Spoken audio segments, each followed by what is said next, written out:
கிராமத்து ஸ்டைலில் ஒரு அருமையான இறால் குழம்பு, சாதம், இட்லி, தோசை, சப்பாத்திக்கு ஒரு அருமையான சைட் டிஷ். வாங்க எப்படி பண்ணலான்னு பார்க்கலாம்.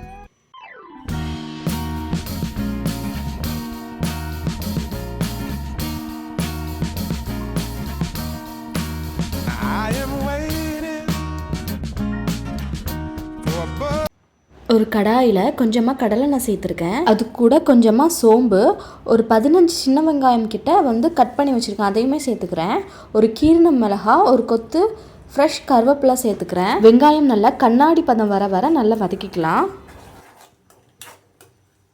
இது கூட ஒரு ஸ்பூன் இஞ்சி பூண்டு பேஸ்ட் சேர்த்துக்கலாம். பச்சை வாசனை போகிற வர வதக்கிட்டு ஒரு பெரிய பழுத்த தக்காளி சேர்த்துக்கிறேன்.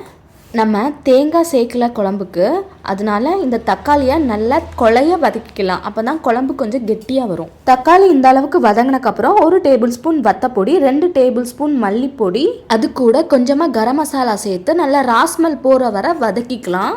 இந்த குழம்புக்கு நான் இன்னைக்கு முருங்கைக்காவும் கத்திரிக்காயும் சேர்த்துருக்கேன். உங்ககிட்ட முள்ளங்கி இருந்தால் அது கூட சேர்த்துக்கலாம்.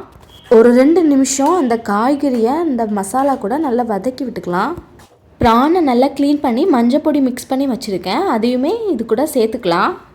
இந்த ப்ரானை மசாலா கூட நல்லா மிக்ஸ் பண்ணி விட்டுடலாம். ப்ரானில் ஏற்கனவே தண்ணி விடும், ஸோ அதுக்கேற்ப நம்ம தண்ணி சேர்த்துட்டு கொஞ்சமாக கல்லுப்பு சேர்த்துடலாம். ஒரு கொதி வந்தக்கப்புறம் சிம்மில் வச்சுட்டு 5 to 7 மினிட்ஸ் மட்டும் நல்லா வேக வச்சிடலாம். அதுக்கு மேலே டைமிங் ஆச்சு அப்படின்னா ப்ரான் கொஞ்சம் ஹார்டாயிடும். எண்ணெய் நல்லா பிரிஞ்சு வந்திருக்கு. இந்த ஸ்டேஜில் நான் 2 அவிச்ச முட்டை சேர்த்துக்கிறேன். லாஸ்ட்டாக மல்லியலை தூவி இறக்குனீங்க அப்படின்னா கிராமத்து ஸ்டைலில் ஒரு அருமையான இறால் குழம்பு ரெடி. நீங்களும் இதை வீட்டில் ட்ரை பண்ணி பார்த்துட்டு எப்படி இருக்குன்னு கமெண்ட் பண்ணுங்கள். அடுத்த வீடியோவில் பார்க்கலாம்.